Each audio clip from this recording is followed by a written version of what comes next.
Bonjour à tous, alors aujourd'hui une vidéo concernant le frein à main d'une C5X7 Tourer de 2008. Donc j'avais déjà fait une vidéo sur la réparation d'un boîtier de frein à main sur une 2011. Là c'est la 2008 qui est en rideau. Pour la petite histoire, c'est un véhicule que je prête à ma fille et elle m'appelle, problème de frein à main, elle n'arrive pas à le desserrer, elle doit aller au boulot, c'est la galère. Donc méthode d'urgence, je vous montre ça tout de suite. Méthode voilà, qui permet de rouler au moins jusqu'au garage où, comme elle a roulé quasiment un mois sans frein à main, mais ça s'est bien passé. Donc voilà, c'est plutôt simple. On vide le vide-poche, il y a un tapis en caoutchouc ici, donc on l'arrache, on jette tout ça derrière, ça doit se retrouver je sais pas où, enfin bref. Voilà, on le jette, on tire très fort sur cette sangle, fort. Vraiment très fort, et on doit entendre un clac. Ensuite, la tirer c'est bien, mais elle a tendance à revenir et ça peut resserrer un petit peu les freins.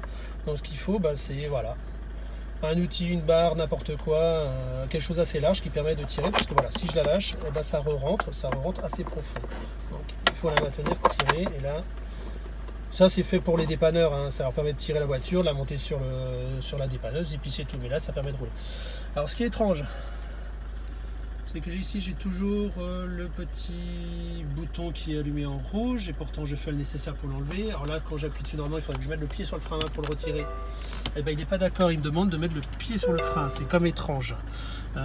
J'ai ici qui clignote, voilà, un défaut qui clignote sur le frein. On va faire check. Donc dans le check, qu'est-ce que j'ai?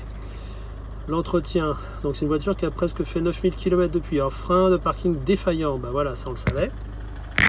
Donc j'ai pas trop compris ce qui s'est passé. Je vous montre derrière avant de faire toute manipulation.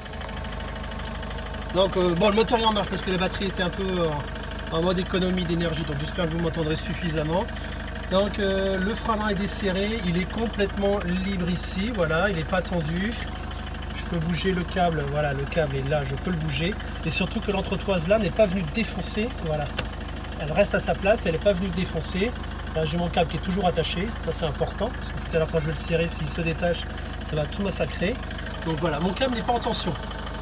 Il n'est pas en tension parce qu'il est aussi détendu avec la sangle. La même chose de l'autre côté. Alors, j'ai le câble ici, voilà, l'entretoise, on la voit ici, et le petit câble passe par là. C'est un peu à contre-jour, j'essaie de vous montrer ça, voilà. Et le câble est bien attaché ici, donc ici tout va bien. C'est pas comme sur la 2011 où j'avais de la casse ici. Sur la 2011 j'avais l'entretoise qui était défoncée et ça avait tout massacré. Donc comme je vous l'ai montré précédemment, sans appuyer sur le frein, j'ai le défaut. Quand j'appuie sur la pédale de frein, j'ai les stops qui s'allument. Donc ça c'est important, c'est-à-dire que mon contacteur est bon. Et là je réessaye. Alors pour essayer de resserrer, on va pas être idiot, on va retirer celui-là, la poignée, on retourne au fond, voilà, elle va globalement comme ça, elle est en position, et là, j'enlève, pied sur le frein. Alors, qu'est-ce qui se passe? Frein de parking desserré. C'est quand même étrange parce qu'il est, oui, desserré, c'est idiot ce que je viens de faire. Parce que frein parking défaillant. Donc là, il y a un ordre qui est passé, mais ça ne tire pas le moteur. Donc là, je vais le serrer. Pardon, je reste toujours en rouge. Je resserre le frein. Il ne se passe rien, c'est toujours rouge. Ici, c'est toujours facile à tirer. Et ici, c'est toujours en clignotant. Donc voilà, donc fort de ce constat, mes câbles ne sont pas coincés, c'est-à-dire que le moteur n'a pas tiré trop fort. C'est peut-être une panne complète du moteur. C'est pas, en tout cas, c'est pas la même panne qu'il y a quelques mois. Eh bien, je vais me connecter. Voilà, Jackbox. Donc j'ai l'interface ici. Je vais la brancher sur la voiture.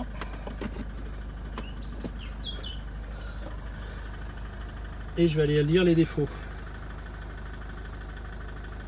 Donc voilà, c'est C5X7, c'est nous.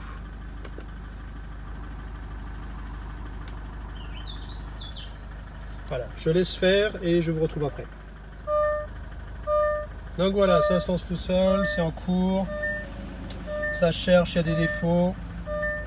Voilà, lecture des défauts et j'agirai ensuite. Donc parmi la liste des nombreux défauts, alors 3, 2, 2, 1, 2 et 2. Nous, ce qui nous intéresse, c'est le frein de secondaire électrique. Je ne veux pas dire que les autres ne m'intéressent pas, mais là je sais que j'ai certainement un souci d'ampli, enfin bref, bon, pas grand chose d'intéressant. Mais le frein secondaire, alors qu'est-ce que j'ai? J'ai deux défauts. Alors, que je descends, j'utilise, c'est la 925, j'utilise peu. Alors, défaut d'absence de communication avec le calculateur du contrôle de stabilité. Défaut sous tension d'alimentation du calculateur. Donc, elle va peut-être aller chercher ce qui peut en être au niveau des fusibles. C'est étrange. Voilà, c'est étrange. Et de toute façon, si je tape ce code là sur internet, je vais forcément tomber là-dessus. Voilà, et effectivement, ce qui me fait penser au petit problème, c'est un problème électrique d'alimentation de moteur, c'est que d'une, mes câbles vont bien, j'appuie sur l'interrupteur, j'ai aucune action. J'appuie sur l'interrupteur sans appuyer sur la pédale de frein, le BSI considère que je fais mal la manip. Donc voilà, on va voir ce que ça donne. Donc là je suis dans les paramètres, enfin lecture du défaut du frein à main. Qu'est-ce que j'ai? Tension d'alimentation 11,2, là le moteur tourne, on est à beaucoup plus. Température du calculateur 21 degrés, il fait plus frais aujourd'hui. Voilà, donc bon, j'ai rien d'extraordinaire. Après, l'état du frein à main indéterminé, il ne sait pas de pilotage. Donc je pense qu'on est vraiment sur une coupure électrique. Je vais chercher quel fusible correspond à ça. Je vais d'abord effacer le défaut. J'ai été voir les autres défauts de la voiture. Effectivement, j'ai la recopie du turbo qui n'est pas OK, puisque j'ai une fuite sur le circuit de dépression. Donc ma consigne, ma commande de turbo à dépression n'est pas au top. En gros, la voiture fait 110 chevaux au lieu de 140. Défaut de boîtier de charge que je n'ai pas sur cette voiture mais qui est indiqué. Un lecteur, un ampli ou un lecteur de CD, pareil, j'ai pas. Une roue qui n'est pas surveillée, normal, c'est une roue de secours qui est montée dessus suite à une crevaison. Donc voilà, des défauts mineurs, mais surtout celui-là. Donc là avec Jackbox, je vais dans les tests actionneurs. Donc on n'a pas les petits volets comme sur l'ancienne version. Donc voilà, je vais dans le serrage du frein. J'appuie, j'écoute. Normalement là ça se serre.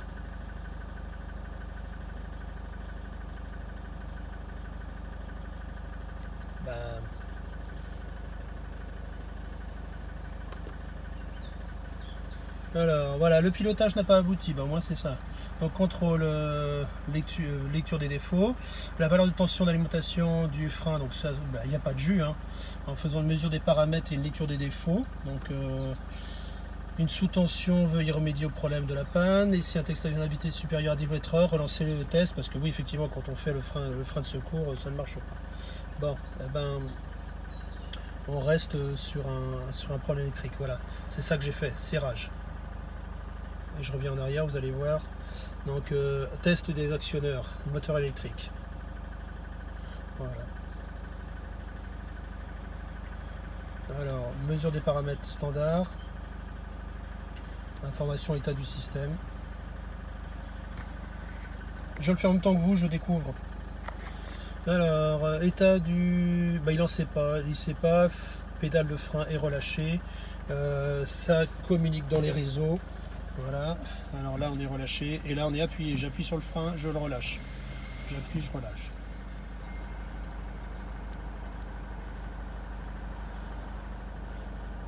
Je m'occupe de tous les défauts qui restent sur cette voiture histoire de les effacer. La grosse moitié va revenir parce que la rouge je l'ai toujours pas changé, les bougies de préchauffage sont toujours HS, le boîtier de charge de batterie, il n'y en a pas mais il est déclaré toujours, donc j'efface, je vais chercher quel fusible serait HS, je vais chercher le multimètre et puis je vous montre ça. Donc nous voilà à la recherche du fusible numéro 9, 30 ampères pour le frein à main électrique, il doit être là-dedans. Donc retirer la petite protection de batterie, les petits verrous ici. le premier et le deuxième. Voilà. Sauf que quand on enlève un. Alors ça, je vous conseille de mettre toujours très loin parce qu'on peut l'oublier sous le capot. Et c'est cassé. Sur les 2008, voilà, tournevis, quart de tour. Alors je dis 2008 parce que je crois que les 2011 c'est pas tout à fait pareil, il y a une évolution.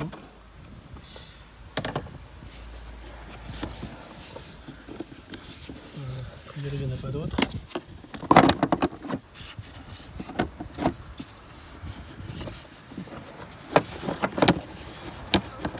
Un clips quelque